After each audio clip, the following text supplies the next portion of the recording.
Jubilee Party on their feet, quite literally. They want their supporters to come out in numbers in August to make sure that they clinch the presidency. Wale tunashindana na wao, hakuna vile watatushinda. The battle lines have now formally been drawn. We are in a battle. We are seeking for governorship. Now Mandera has a total population of over a million. Western region has 1.8 million registered voters. The president and his deputy will be banking on the support of the more than 349,000 registered voters in this county. Lakini yote hayo yakiendelea ni kwamba amefahamu fika kwamba anachokizungukia wenzake pia wanakifukuzia.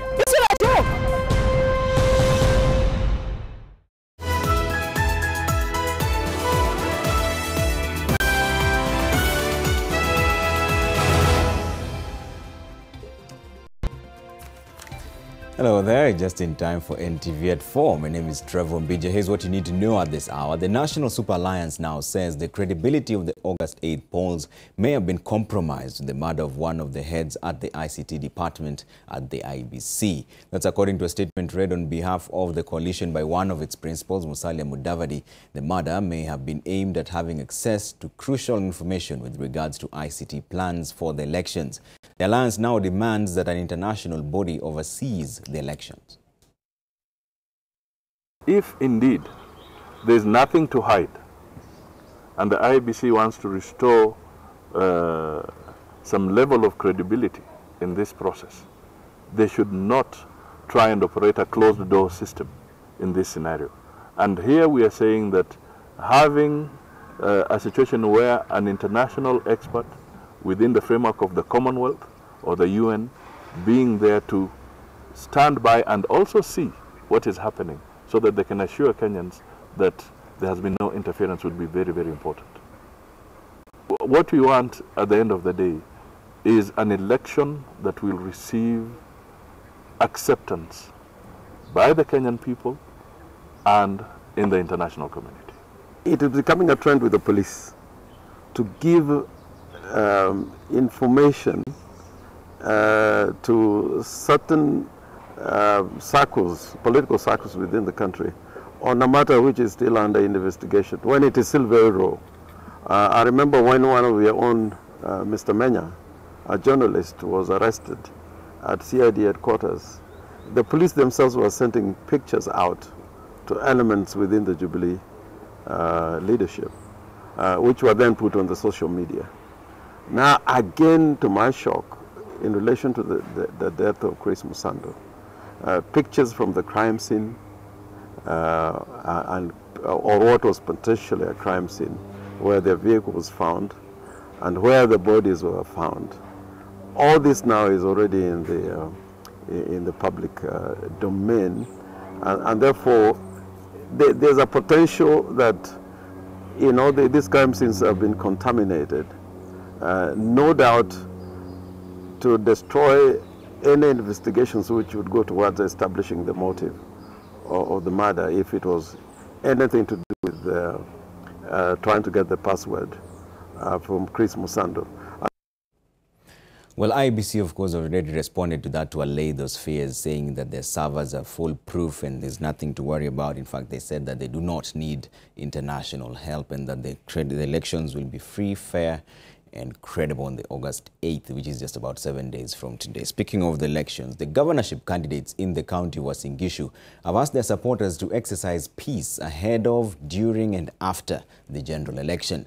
The two, the incumbent Governor Jackson Mandago and his main and only rival, independent candidate Zedekiah Bundotich, have also asked residents to comply with the IBC's procedure on the material day to ensure a smooth electoral process in the county. Lois Wangoi has more. The race between Uasin Gishu Governor Jackson Mandago, a Jubilee candidate, and independent candidate Buzeki nears the finish by the day as county residents prepare to join the rest of the country in the August 8th general election. Recently, NASA leaders endorsed the re-election of Governor Mandago, who bagged their Jubilee nomination, while Jubilee-affiliated MCS, drawn from the Kikuyu community, endorsed the candidature of independent candidate Buzeki for the seat. We cannot campaign for any other candidate. Ningekuwa na kura yangu hapa, ninampigia Mandago. Mukiona wao, waambieni Langas tumeamua. Tumesema gavana wetu ni nani? Tumesema gavana wetu ni nani? Tai ole tai. Tai ole tai. Caught in the crossfire are Uasin Gishu residents who will determine who will be Uasin Gishu's next CEO. Now, being well aware of heightened political tensions here, both candidates are calling for calm and peace in the coming electoral process here. Kwanza kabisa nimechukua muda kukutana na jamii zote ambazo zinaishi kaunti hii kuhakikishia ya kuwa kampeni na siasa za wale viongozi wa Jubilee na hasa mimi kama gavana wa kaunti hii ya kuwa siasa yetu inaendesha kwa amani na kura itapigwa tarehe 8 mwezi wa 8 na mimi nataka kuambia wananchi hakuna chochote itatokea. Kutakuwa na amani ya kutosha, askari watawekwa kuhakikisha ya kwamba kila mtu atakaa na amani, na hata baada ya kupiga kura kaa kwako nyumbani, hakuna mtu anakuja kukuguza. The two have dismissed claims that the county of Uasin Gishu is among hotspots in the country, likely to be rocked by violence after the general election. Na mimi nataka kuambia wananchi msikuwe na stress sana. Wewe unakuwa na stress na wewe unaenda kupiga kura, na wale wanapigiwa kura wanakula nyama sports club. Wanakunywa chai, wanalipiana bill na wanawania pamoja. Wewe kwa nini unakuwa na pressure? Wao unaenda kung'oa posters, you unaenda kufanya nini? Unaenda kwa mikutano ya wengine kulete furugu. What for? Tukae Uasin Gishu kama ndugu moja, tuombe kura kwa amani. Nionyeshe mkono ya Buzeki kushinda. Uasin Gishu has of late become a cosmopolitan county. It is home to over 400,000 registered voters and is perceived to be a Jubilee stronghold. Lois Wangoi, NTV Eldoret. Staying on the campaign trail, politicians in Kericho County have been warned against inciting or spreading hate messages before and after the electioneering period. While addressing security officers and residents in Brook Shopping Center, that's in Kericho County, Commissioner Mukhtar Abdi maintained that peace and stability of the nation is important, while stressing that any person breaking the law during the electioneering period of the position in the society, regardless of their position in the society, will be arrested and prosecuted. Polisi hawataruhusu mtu yoyote kulete fujo katika kituo ya kupigia kura ama sehemu ingine yoyote ambayo wananchi wamekusanyika. Hawataruhusiwa. Wakipatikana wanalete fujo, watashikwa kulingana na sheria na kupelekwa kotini. Religious leaders have been urged to lead peace calls to the political leadership led by the two leading contenders for the country's top job. That's President Uhuru Kenyatta and NASA's presidential candidate Raila Odinga. This is the message of Sheikh Abdul Rahman Wandati, who says that religious leaders have the mandate to calm tensions in the country ahead of the general election. Listen in.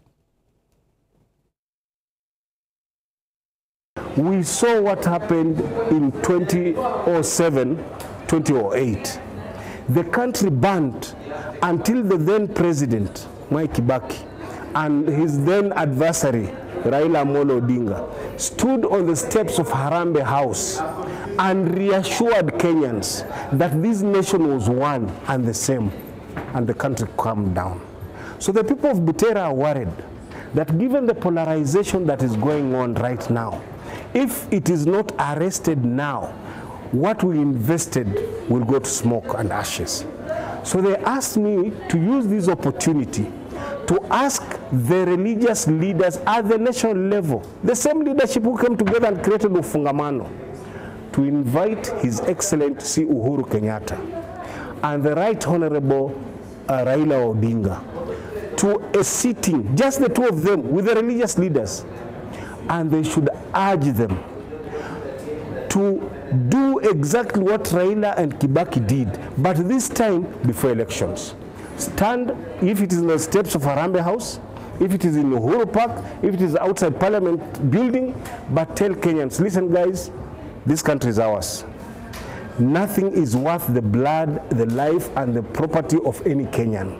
We need them to reassure us that every Kenyan is safe, every Kenyan and his property is secure before, during, and after the elections.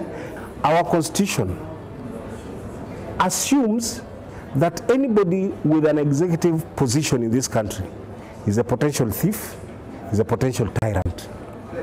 So they created the legislature, both at the county level and the national level, to check these two positions. So if any person of Kenya, if any Kenyan is going to die in these elections, let it be because he wants the correct MCA to go to the county assembly, and he wants the correct MP to go to the National Assembly or the Senate, not the executive. The Constitution does not trust the executive. So it will be foolhardy for Kenyans to trust.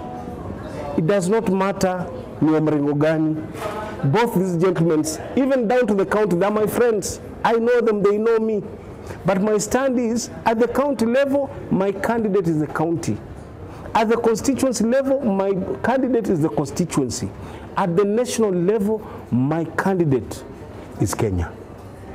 I should not hit somebody because of Raila Odinga, much as is my friend, or because of Uhuru Kenyatta, much as is amiable and all that. I should not hurt anybody, and nobody should hurt me.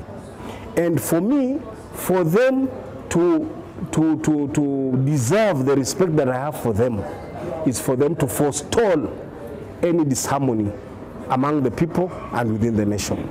I'm not calling on the political leaders. I'm calling on the religious leaders. The Inter-Religious Council of Kenya, for instance. We have the chairman of the Majlis Ulama Kenya. These have not declared their positions. John Cardinal Njue has not declared his position. The head of the Anglican Church in Kenya has not declared his position. These are the people I'm calling upon to seize the moment, sit down together and invite these two leading politicians in the country to a sit down. It could be a breakfast meeting, it could be a luncheon. The outcome of it should be for these two gentlemen to stand outside and tell Kenyans, listen, this country is ours all together. Like the Right Honorable Raila Odinga said, that this is a friendly match. They call each other brother. Let them come out and show us they are indeed brothers, and use that position to mobilize all of us so that all Kenyans become brothers before, during and after elections. That's all I ask for. I don't care who wins. If I'm voting, my vote is secret. Nobody should worry who I'll vote for. But what matters to me is that after voting, I'll not have to catch the first flight out of Kenya. Or I'll not be evicted from where I am. Or I'll not go back home and find my house or my mosque is burnt down. I don't want that. We have done this before as religious leaders in Kenya when we formed the Fongamano. We can do it. Inter-Religious Council of Kenya is there. Let them rise to the occasion. If by the end of this week, these two gentlemen have not stood to speak to us in public, then we as religious leaders have failed.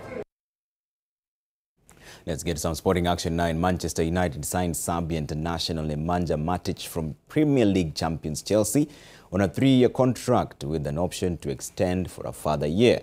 Financial terms of the deal were not exactly disclosed, but British media reported that United paid between £40 million and £50 million to reunite the 28-year-old midfielder with the manager Jose Mourinho.